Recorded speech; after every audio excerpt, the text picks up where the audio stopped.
Hello, welcome to the Free Bin, the Toledo, Oregon Public Library's podcast. I'm Harrison. I'm Sophia. And I'm Cindy. And we are going to talk to you about the telephone today. Woo. It's going to be fun. We've got lots to talk about, before that, because we have announcements. Announcements! Take it away, Sophia. Here's the Where's the Morse code? Oh, the Morse code. I've already got the Morse code. I'll add that in post. Okay. Sophia is learning to do the podcast production end. Yeah, there we go.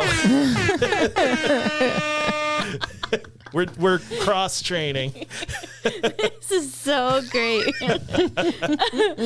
Breaking news. We have exciting events coming up in the beginning of August. So come on down and see us at Art, Oysters, and Brews. Yay! Get some brews and oysters and art. Yes, on August 2nd from 12 p.m. to 5 p.m. Stop on down on Main Street and come see our tent for free button making. So are you providing some patterns, or do they bring their own, or do they get a chance to color them? So we have pre-selected templates. Perfect. And then you can color them however you like and then make it your own. Okay. Okay. And then the same day, August 2nd, from 4 p.m. to 5 p.m., we have Cookbook Club. Yes, Cookbook Club is, I know there's going to be good food, and if you want to participate still, there's still time to sign up. We still got a couple of weeks, or about a week and a half. Just come in, check out the cookbook, look at the recipes, and show up and eat. And we've got with a recipe. We've got a great theme for short notice too, because the theme for this coming month is an ingredient limit. Yeah, so it's 5 ingredients or less, and the cookbook we have has stuff in it with 3 ingredients in it. So, wow. I mean, egg, bacon, salt. All right, I'll eat that. Is beans.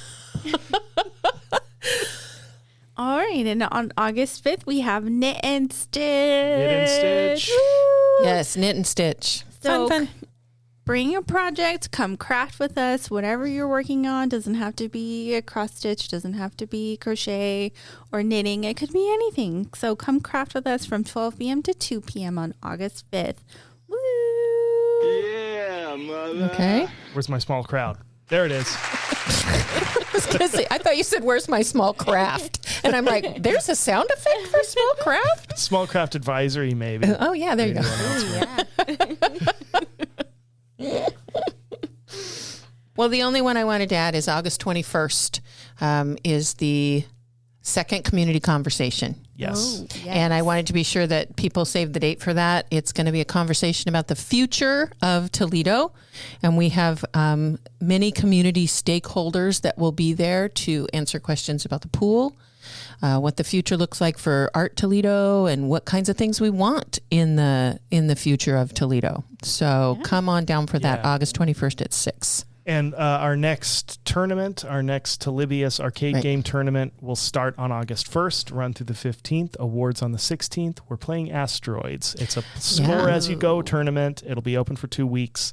Come play some Asteroids, and if you get a good score, flag us down, and we'll keep a running tab. Yeah. Asteroids is one game that I did play back in the day. Mm-hmm. So, but I can't enter the contest. No, But I wouldn't win anyway.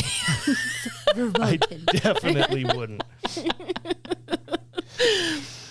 All right. Well, check out our library website if you want to see more events, programs that we have coming up. Otherwise, yeah, we got lots coming, and on the podcast we'll probably be announcing a couple of weeks in advance. But there's plenty more on the website coming up on our calendar. Yeah, so the website is www.cityoftoledo.org/library. All right. Cindy has the juice. I do. I have the beverage. So every once in a while I go to Trader Joe's. And this Trader Joe's, the one I go to in Corvallis, does not have a large selection, but these looked good. And every once in a while, I like to have an actual beverage that we like. We're not torturing ourselves. Yeah. So this is sparkling lemonade. And lemonade is like a summer drink. I drink it a lot. But so I'll read the back of the can to you. So, a classic with a twist. Trader Joe's sparkling lemonade is crisp, sweet, refreshing, and nostalgic. This bubbly beverage is a modern synthesis of sparkling water, sugar, and lemon juice concentrate. Each sip will leave you with a complex cascade of emotions. Happy, enthusiastic, jazzed, reminiscent, completely content. Keep it cold and enjoy it straight. If you're of legal age, add the alcoholic spirit of your choice. If you're never too old for lemonade, and bubbles just make everything better. We did not add any spirits to this lemonade, so we're trying it straight out of the can. Never too old for lemonade. All right, ready? All right. Shh. Okay, smells.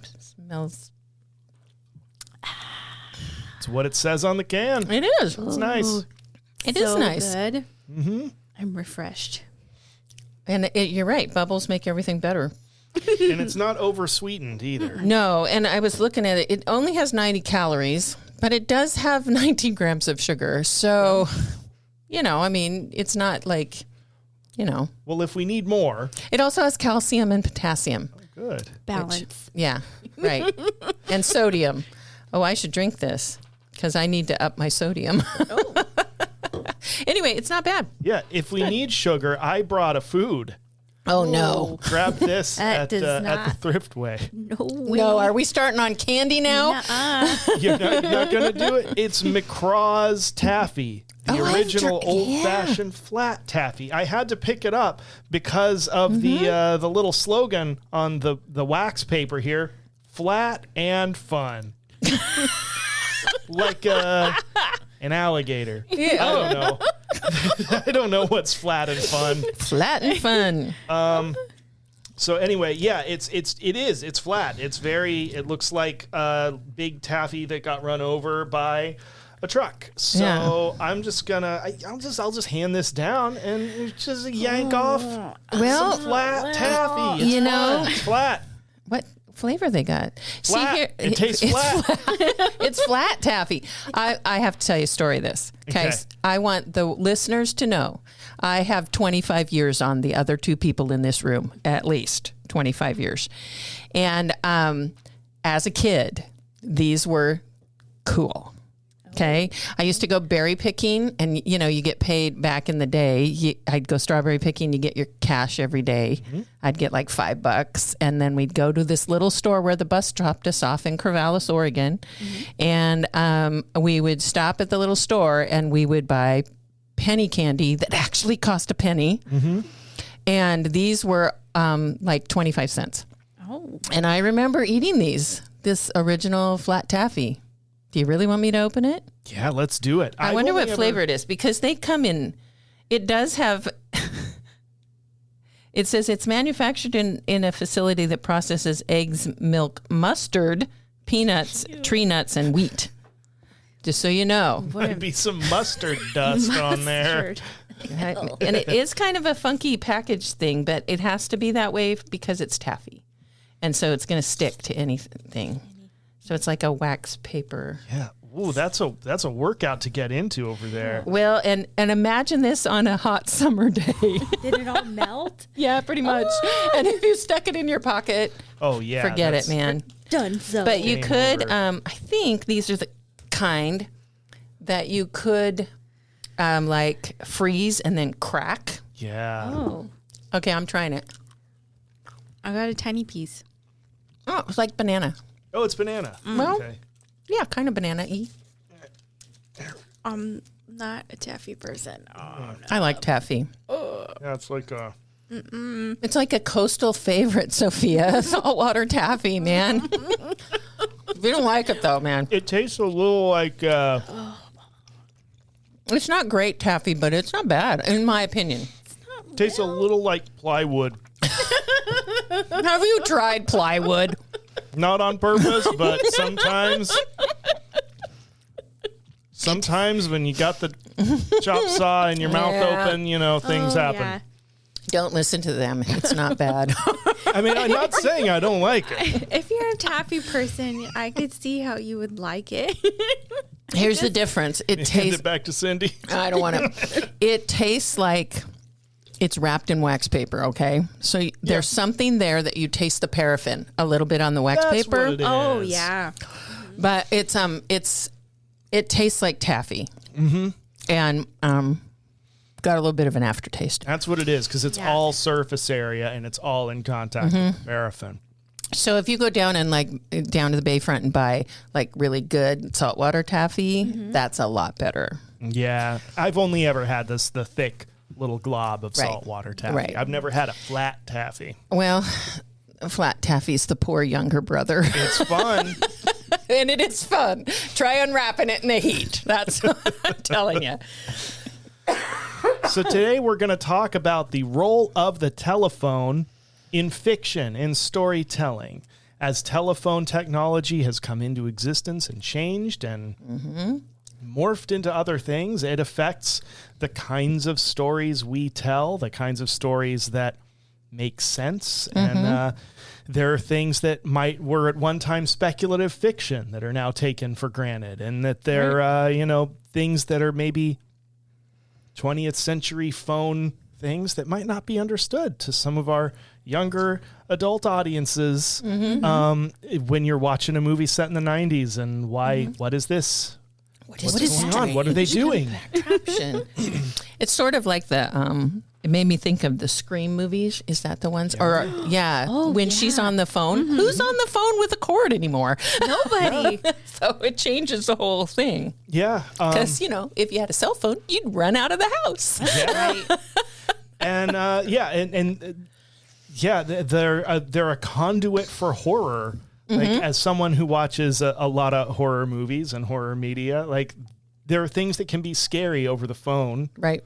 That because there is that element of distance and unknown and obfuscation when you're talking to someone on the phone. So Scream, I mean, that opening of Scream with Drew Barrymore on the phone, that's also a callback to When a Stranger Calls or Black Christmas that all revolve around some weirdo on the other end. And then, if we want to trace that thread back, there are a couple of Lovecraft stories that come to mind, like the Dunwich horror. Part of what's involved in that is 1920s party line phones. Not every house has. There were phones. Not every house had one. Statement of Randolph Carter, another Lovecraft story that it's about a portable telephone and about one person waiting outside of the scary place and the other person going in, carrying the telephone wire behind them, and it all revolves around hearing the other person on the end of the telephone line. That was from 1920. Right. And now that story's easier to tell because you don't have to explain you're lugging around a portable telephone with a wire, because the characters in that story would just have cell phones. Right. You could tell the same story actually easier now. Right. Because that's how people communicate now. Yeah. Right.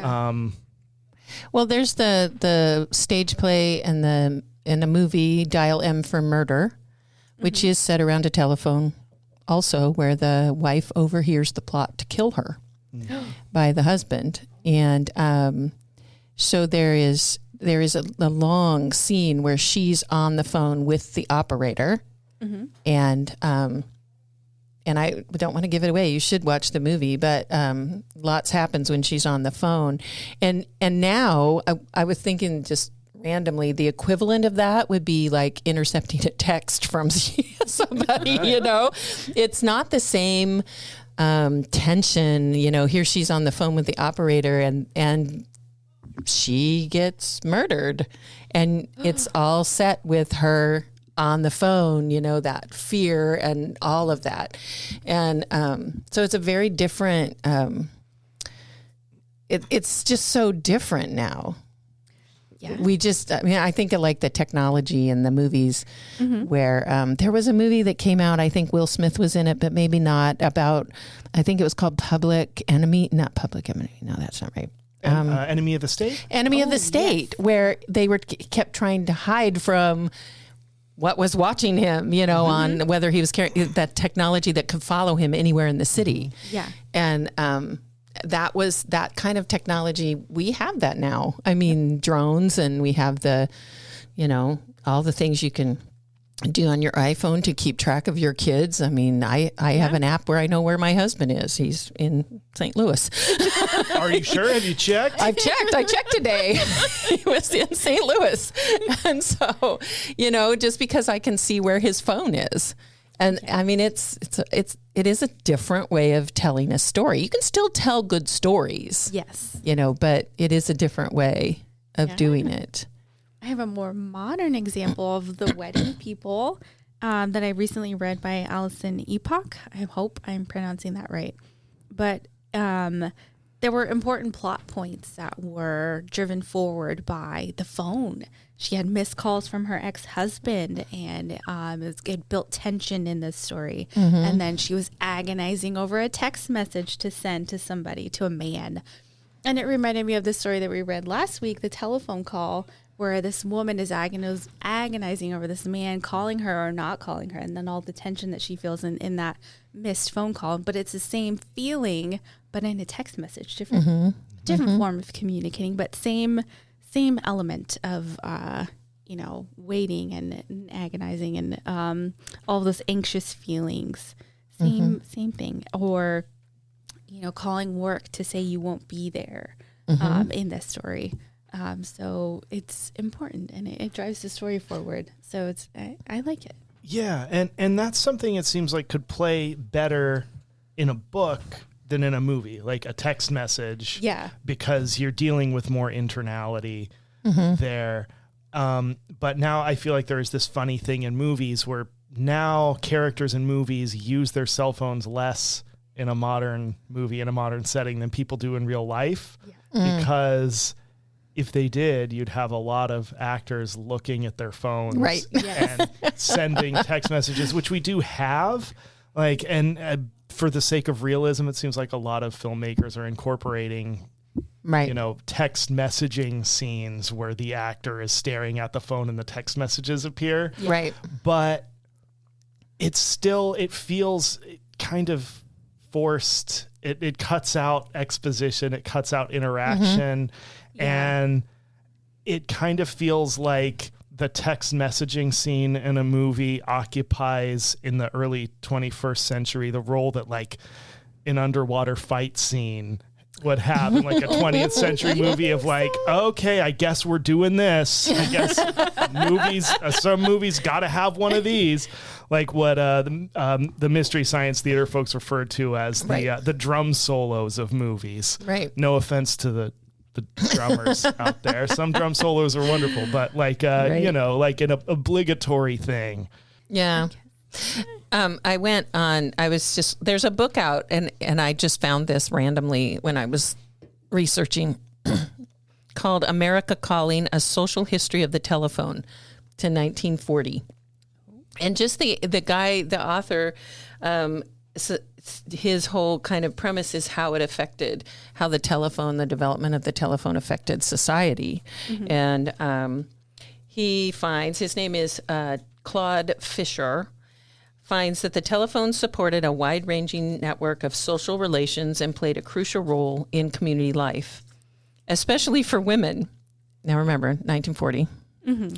And from organizing children's relationships to church activities to alleviating the loneliness and boredom of rural life. And, I think that's still pretty accurate. I mean, we do a lot of our socializing on the phone. We have dating apps. We have all of those text messages and video calls. And I mean, that's how I communicate a lot with my kids because they will answer a text, whereas they might not be able to pick up the phone.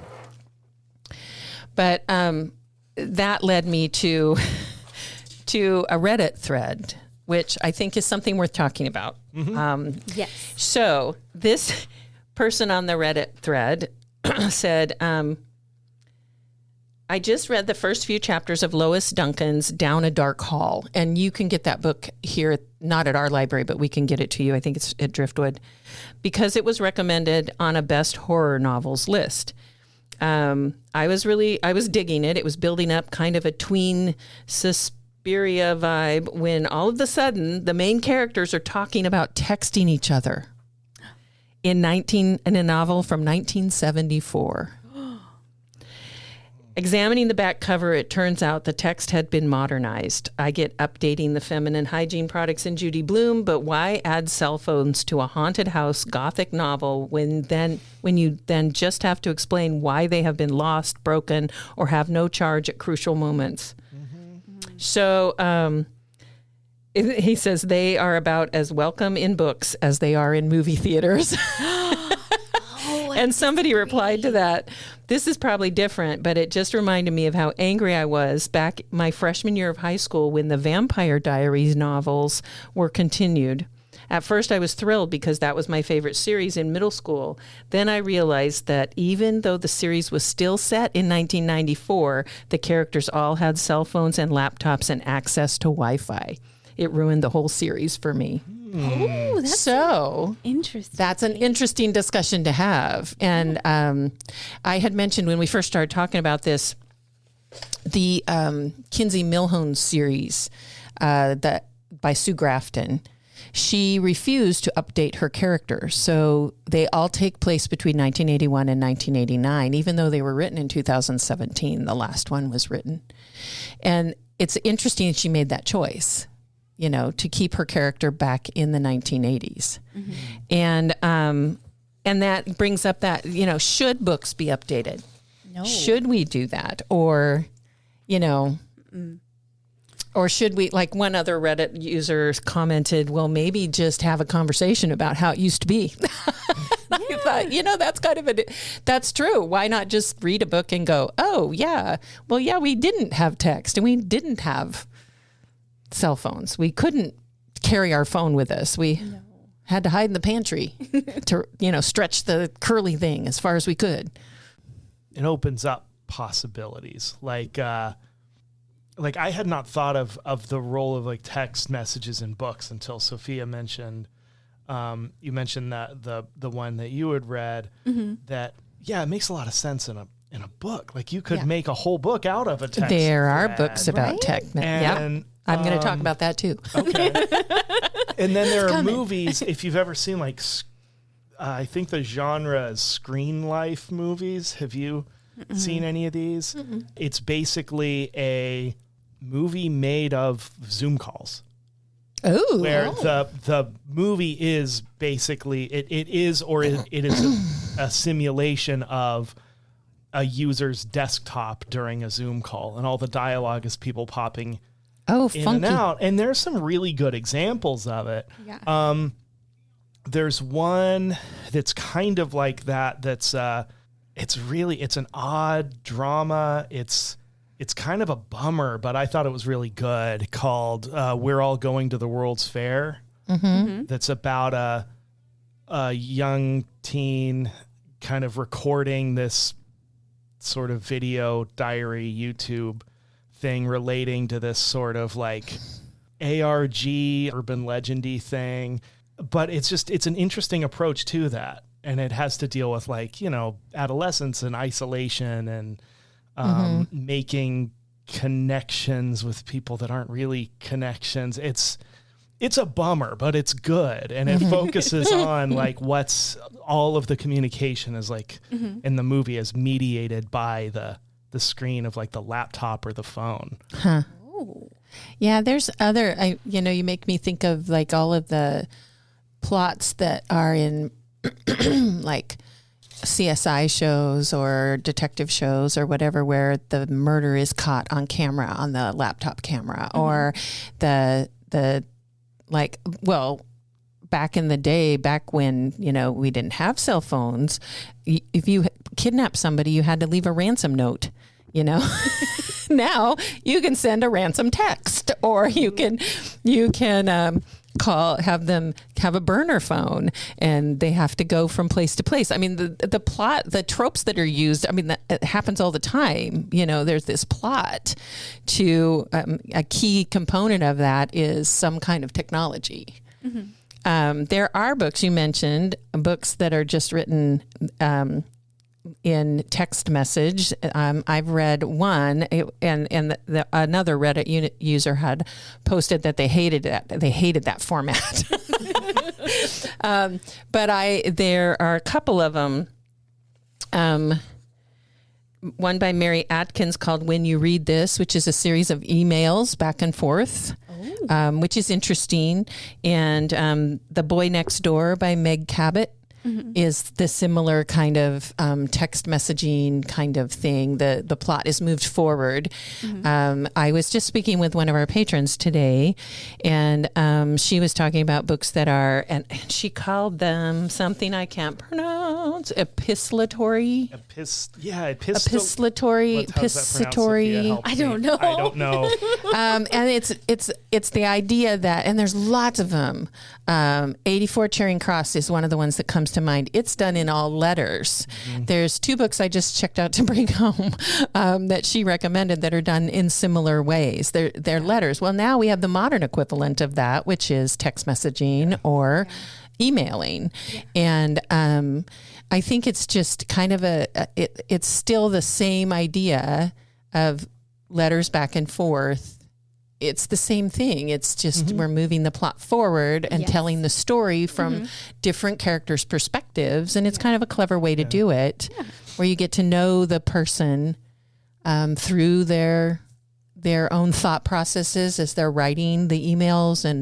And it's like a journal entry kind of book too. Dracula is my favorite of those. Dracula is? Oh, I didn't realize it was like that. Yeah. Oh, I didn't. It's all in the form of letters, diary entries, and newspaper articles. Funky. Yeah. Oh, I'm going to have to read that now. It's good. Yeah. So it's been around a long time. You know, that whole process, we're just modernizing it now to fit our technology. Yeah. Pretty soon it'll be all AI. I hope not. I did want to call people's attention to something I found kind of cool, and it doesn't have a whole lot to do with this, but there is a website that I found as I was meandering through my little research on the telephone called Capitalize My Title, www.capitalizemytitle.com. And then you can look at find a book, and you can look by the plot. So if you remember what the book was about, you can type in as much information as they let you. I think it's 400 characters. And then they'll search for the book, and they'll give you a list of books that it might be. And I thought, that's what librarians do. And there it is on a website. I don't know how many times I've been like, okay, tell me about the book. And I'm typing in the search engine, the character had red hair. Or, So I thought that was just kind of funny. Something to add to the episode notes there, Harrison, that they can go explore capitalizemytitle.com. Man, I'm going to have to check it out. All right, that's what I got. I got nothing else. I actually had 2 more examples of books where there was a lack of phones, actually. And I don't know, we're talking about the use of phones in fiction, but I noticed like the lack of phones in these particular ones. One in Harry Potter, which is set in the 90s. No phones. A phone would have been helpful. What is so helpful? They use owls to Right. Or send letters. But then also another recent book I read was Bless Me Ultima. And key plot points could have been avoided if there was a phone call. It's set in the night. But it's set in the 40s, like during and after World War II. So, but I think they live in a more rural area, so maybe they didn't have a phone. But I noticed very much, I'm like, they could have called ahead and said, hey, danger's afoot. But no, they have to run 10 miles very dramatically to send the news of this terrible thing that's happening. But yeah, I noticed the lack of phones in both of those books. So I guess the lack of, something that is available can also drive the plot forward, and or it could very easily do away with important plot points. Right, so, yeah, right. I noticed that. Yeah, there's a lot of Hallmark movies come to mind One phone call, folks. One phone call would have changed that entire movie. At the end, when they misunderstand each other and he doesn't love me and I saw him hugging that woman and a phone call. Just a phone call to have a conversation. Sorry, pet peeve. Total pet peeve about Hallmark movies, although I still watch them. But yeah. What's the one where the main character is marrying a horrible businessman, and then she goes to her hometown and there's a nice man who runs a small business and Sweet Home Alabama? Is that what it's called? No. It could be any. I thought that was all of every Christmas movie. Every Christmas Hallmark movie. There are several but yeah, the Christmas Hallmark movies, I think they all follow that outline. There's but I know the one you're referring to, like the non-Hallmark movie. Yes, there is one. Yeah, Sweet Home Alabama's one. Mm-hmm. I enjoyed that. That's the one where isn't like the dad is like launching anvils in the yeah, that was a fun movie. Yeah, there's a lot of, I don't think until we sit down and think about it, I don't think we realize how much that affects us. Technology in movies has changed a lot. I remember when Minority Report came out. Did you see that movie? With Tom Cruise. Yep. And he was like, he had his computer, but he would slide the screen into air. And then Tony Stark does that in all of the Marvel movies. It's like this screen appears and it's invisible until the data's on it. And, that kind of technology, I don't know. I don't keep up with it to know if that's even something that happens, but it's an amazing thing how far we've come and how it changes, but it doesn't change the stories. Yeah. It makes them different, but we still have the same stories. We still have romance. We still have misunderstandings that were solved with letters that went over the ocean, and now it's a phone call. Or a text, Mistext. Yeah. Right. Or a dropped phone call or, all those things. And when some proposed future technology becomes real and like the romance and the wonder kind of falls off of it right away. Yeah. Like I was thinking about the dramatically swiping through the hologram thing. And then I'm thinking about, if you put on like the VR goggles, if you put that on and the little menu pops up, but then it can move, put it on. And it's like, this is amazing.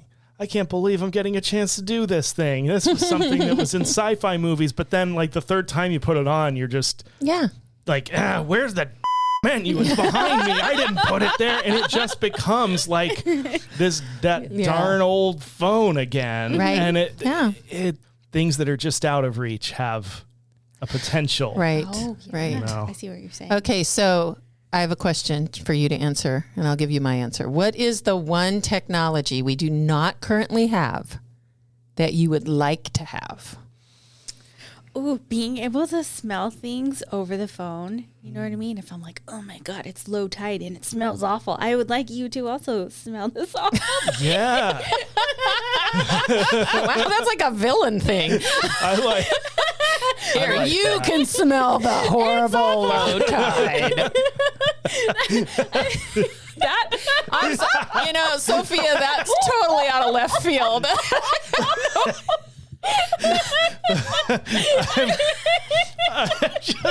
They've lost it. They've lost it. That is immediately not picturing someone walking behind the meat department of a grocery store, placing a call, and then wordlessly throwing the phone into the dumpster, and then just hearing from the other end of the phone just.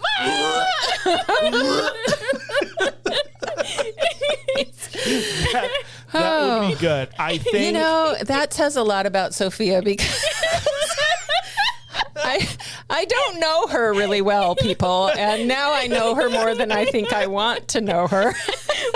And I'm never calling you again, Sophia. I'm never calling you. You're going to just, I know it's going to be like that technology will come around and I will call Sophia and she'll go, you have to smell this. And she'll send it over the phone. Oh, that's so funny. That is an awesome answer. It's not, I'm sorry, I'm baffled. I lost my answer. I have none. I think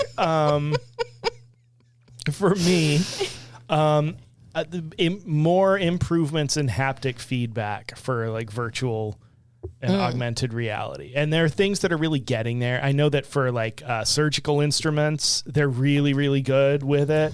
For like you touch an object remotely or simulate it and you don't just feel like vibration from the controller, but actual resistance.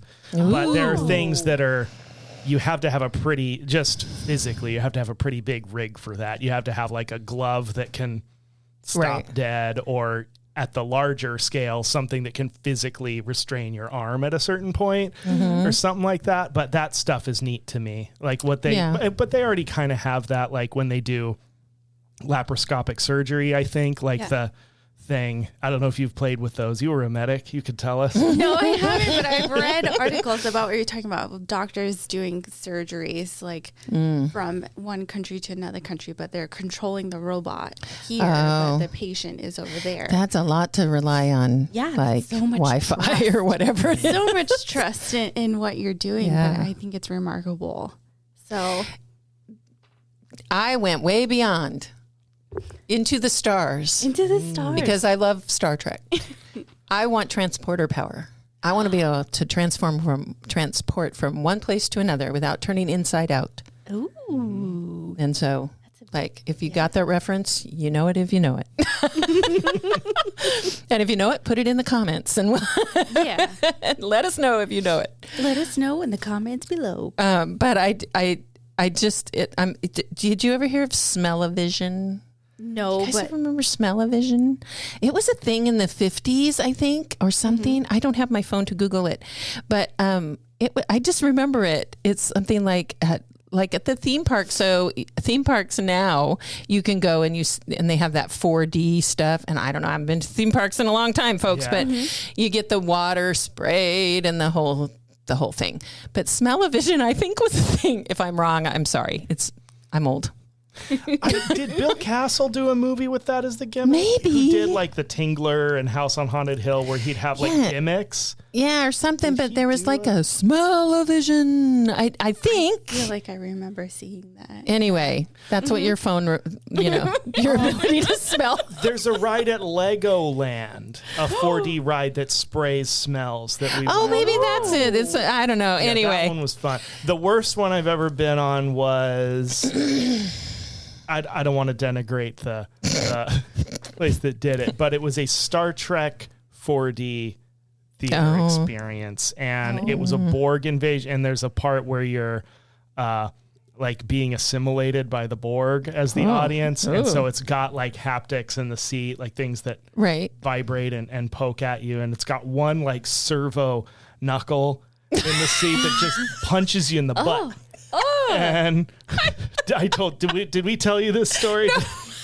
No, but I'll explain in a minute. We had paid to get into this Star Trek attraction, didn't realize that most of the stuff we wanted to see was actually free, and we basically paid for 2 rides. So we're like, we paid this money. We're going to go on this ride 3 times just to get our money's worth. Because you paid it. And so we ended up being punched in the butt by the Borg repeatedly. And by the 3rd time, it's like, we are anticipating it, so we're just like, oh, and then it would do the thing, and then like, oh, and so that was not the best haptic feedback experience. No, but I feel like, there are amazing things to be done there. But. So there's a park in the Dells, Wisconsin. Great place to go. And we went to Noah's Ark. It's a big, huge water park. One of the rides is bees. And they had the same thing in the seat. So I have my little kids with me and we're sitting there, and you get sprayed, and then you smell. There were some smells, and there was like the bees are pollinating, and then all of a sudden the bees get mad and you get stung. And it was in the backside. And I just remember thinking, okay, this is... my kids are like, ah! I bet it was, I wonder if it was the same seat. I bet it was the same haptic feedback system from some company that's like, this is the Butt Puncher 3000, and there's a great bulk discount on Add this to your experience. Oh my goodness. Anyway. The best butt knuckle in the business. Punch in the butt is out. There is a something to be said for advanced technology. Yes. And then some advanced technology should go elsewhere. Yeah. Because you go into the storage unit. Well, I'm glad you're taking us to the star as well. Yes, I want to be. Sophia and I are smelling stuff and touching stuff. And Cindy's Someone beaming has away to. somewhere better. Away from the smell I want to of low transform. tide. I want to transport. I just want to transporter. I want to be able to say, "Beam me up, Scotty." Yeah. And you know, I want to do that. Or I take the Stargate. I take the Stargate too, to be able to just walk through the gate and be in a different world. Okay with that. That'd be good. I don't want to travel. I don't want to take time. I just want to go and get there. I don't want to travel. Punch in Antigua. That's right. And then walk through the thing and be like, yeah, I'm here. I'm here. Yep. Nice. Anyway. Well, that was ridiculous. Yeah, we ventured a little bit away from phones. Just a little. I have a feeling people are used to us adventuring a little bit I think away. so. I hope they are. Yes. They better be. I did receive a nice compliment that somebody really appreciates having a Sophia on the website. Mm-hmm. Apparently 3 are better than 2. Did you eat all the taffy? I did eat all the taffy. Yeah. Oh my God. You feeling okay? I think our listeners probably heard me just continuously eating taffy, which is going to be really unpleasant, but I didn't realize until I was almost done. Well, that's It's okay. flat and fun. Yeah. There you go. And tastes like wax paper. Wish you could feel it. I wish you could smell it. I just want to transport it. On that note. Children. Goodbye. Goodbye. We'll talk to Goodbye. y'all next week.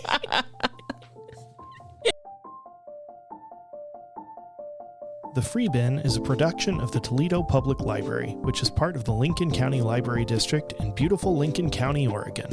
Writing by Cindy Bilek, Sophia Kahn, and Harrison Baker. Original music by Harrison Baker. Editing by Harrison Baker and Sophia Kahn. The views and opinions expressed on this podcast are those of the speakers and do not necessarily reflect those of any organization they represent. Good night.